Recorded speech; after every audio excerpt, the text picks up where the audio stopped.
Welcome to my channel corporate lifestyle. আরও একটা নতুন ভিডিও নিয়ে চলে এসেছি। জানি বাবা জানি, এক যুগ পর লক্ষ্মী পুজোর ভিডিও নিয়ে আসছি বলে তোমরা কি দেখবে না বলো তো? পুজো থেকে এতই ব্যস্ত, এই ঠাকুর দেখা থেকে শুরু করা সব কিছু, তো সেই জন্য আমি ভিডিওটা আপলোড করতে পারিনি। তাই আজকে রবিবার এক ফাঁকে একটু সময় পেয়েছি বলে ভিডিওটা ভয়েস ওভার দিয়ে রেডি করলাম। তোমাদের কাছে অনুরোধ রইল পুরো ভিডিওটা দেখো, আর লক্ষ্মী পুজোর দিনকে তোমরা কে কী করেছো সেটা আমাকে জানাতে। লক্ষ্মী পুজোতে তো আমাদের সাথে একটা বিরাট বড় স্ক্যাম হয়েছে, সেটা কি হয়েছে সেটা আমি এখন না একটু পরেই বলবো। ভিডিওটা পুরোটা তার জন্য দেখতে হবে তোমাদের। যে কোনোই পুজো হোক না কেন, আমি বাড়িতে থাকলে মা আমাকেই বলে আলপনাটা দিতে, আর এইখানে শুধু না, আমি ওই বাড়িতেও আলপনা দিই। তো আমার এটা দিতে ভালো লাগে। আর বেশি ভালো কিছু আমি আঁকতে পারি না, আঁকা তো আমি শিখিনি।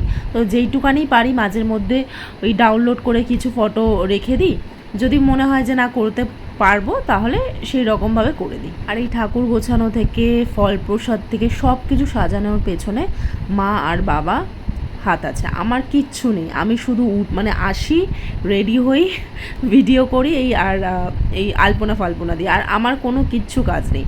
মা এখানে সমস্ত কিছু গুছিয়ে রেখে দিয়েছে।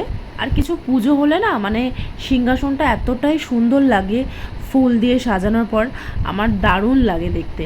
দেখুন কত সুন্দর লাগছে। এই গেল জন্মাষ্টমীতে আমি গোপালের জন্য এইটা কিনে এনেছিলাম।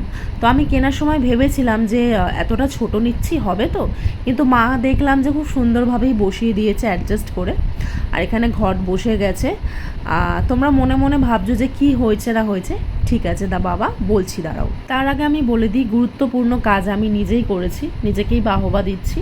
ময়দা মেখেছি অনেকটা, মায়ের হাতে কয়েকদিন ধরে ব্যথাও ছিল, তো সেই জন্য বললাম যে দাও তুমি ভাজো, আমি বেলে আটাটা মেখে দিচ্ছি।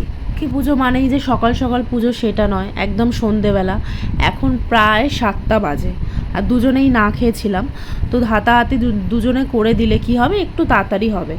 আর আমাদের তো ঠাকুর মশাইয়ের আসার কথা ছিল, তো সেই জন্যই তাড়াহুড়ো করে সমস্ত কিছু করা হচ্ছে। আর মাঝে মাঝে একটু নিজেকে এনার্জেটিক রাখার জন্য একটু ভিডিও করছিলাম। চোখ মুখ দেখেই বুঝতে পারছো যে কীরকম অবস্থা হচ্ছে সারাদিন না খেয়ে। বাট হ্যাঁ, বছরে কটা দিন তো করাই যায়। আচ্ছা, এবার আসি আসল কথাতে। আমাদের এই বছরে লক্ষ্মী পুজো ঠাকুরমশাইকে দিয়েই করানো হবে, এটা বাবা ডিসাইড করেছিল। তো ঠাকুরমশাই আমাদের একদম বাধা ধরাই আছে, যে আমাদের গৃহপ্রবেশ থেকে শুরু করে আমাদের বিয়ে থেকে সব কিছুই করেছে। তো তার লক্ষ্মী পুজোতে সময় হচ্ছিল না বলে তিনি অন্য একজনকে বলেছিল আসার কথা, তাই সে নাকি মধ্যমগ্রাম থেকে আসতো। আর মোটামুটি আমাদের এখানে 5টার মধ্যে চলে আসার কথা ছিল। তো আমরা ওই 4:30 নাগাদ দিয়ে ফোন করছি, দেখছি উনি ধরছে না। তো অনেক সময় কি হয়, যখন পুজো করে অন্য কোনো বাড়িতে, তখন ফোনটা অনেকে ধরে না, কারণ আমরা দেখেছি। তো সেইটাই ভাবছিলাম হয়তো পুজো করছে, উনি ঠিক টাইম মতো চলে আসবে, স্টেশনে এসে হয়তো বাবাকে ফোন করবে, বাবা আনতে যাবে।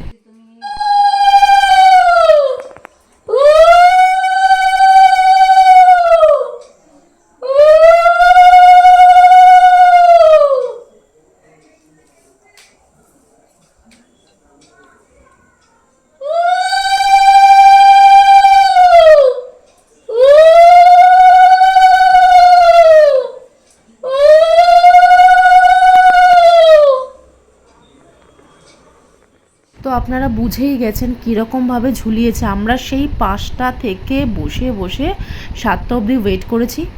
ইভেন বাবা ওই বাজারে গেছিলো, স্টেশনে গিয়ে যদি অন্য কোনো ঠাকুরমশাইকে পান, কারণ এবারে এই প্রথমবারই মা বলল যে বাবা ডিসাইড করেছে ঠাকুরমশাইকে দিয়ে পুজো করাবে, আর এইবারেই হয়েছে ব্লান্ডার।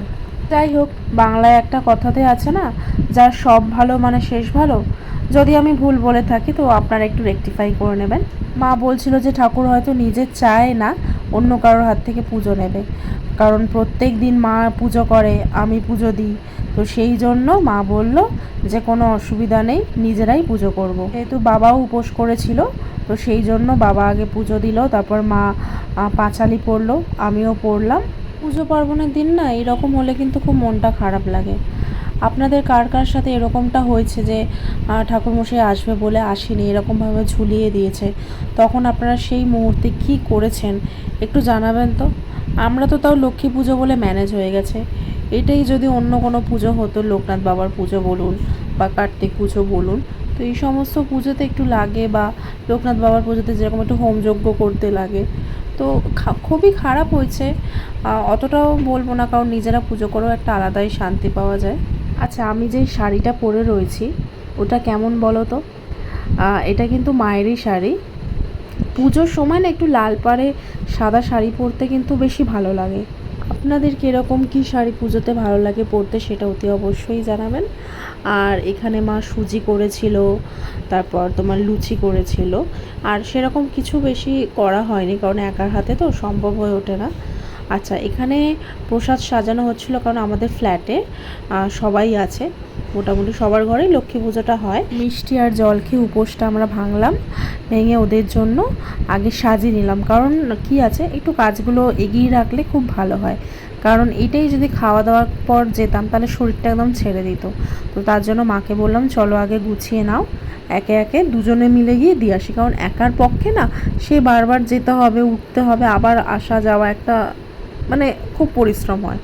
তো সেই জন্য দুজনে মিলে গেলাম, প্রত্যেকটা ঘরে প্রসাদ দিলাম, একটু গল্প করলাম, আবার কার কার বাড়িতে কী পুজো হয়েছে, কীরকম হয়েছে, কারণ লক্ষ্মী পুজো মানেই প্রত্যেকটা ঘরে ঘরেই হয়। তো যাই হোক, প্রসাদ দেওয়া হয়ে গেছে। তারপর আমি মাকে বললাম চলো আমরা কিছু খেয়ে নিই, আর লুচি সাথে একটুখানি বোঁদে মিষ্টি এগুলোই খেলাম। আর সেরকম কিছু তো তরকারি হয়নি, কারণ মা করার সময় পাইনি। বলুন তাহলে লক্ষ্মী পুজোর ভিডিওটা এখানেই শেষ করছি। আমার ভিডিওগুলো ভালো লাগলে একটা লাইক, কমেন্ট এবং শেয়ার করে দেবেন। জানি অনেকটা দিন লেট হয়েছে ভিডিওটা দিতে, তাও অনুরোধ রইল দেখার। টাটা।